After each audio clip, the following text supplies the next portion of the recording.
दोस्तों ये हैं सुबह के तकरीबन 5 बजे और आज हम देखने आए हैं स्टफ़ को।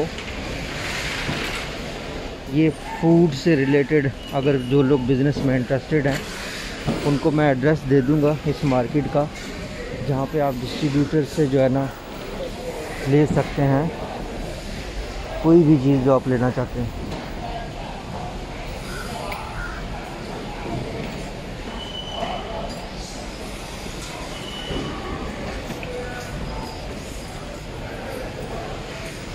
इसको मैंने आपको एक पिछली वीडियो में शाम के वक्त में आया था, उस वक्त इतना रश नहीं था। इस वक्त आप देख सकते हैं अच्छा खासा रश है और हर बंदा यहाँ पे सैंपल दिखा रहा है। ये बिज़नेस के लिए है।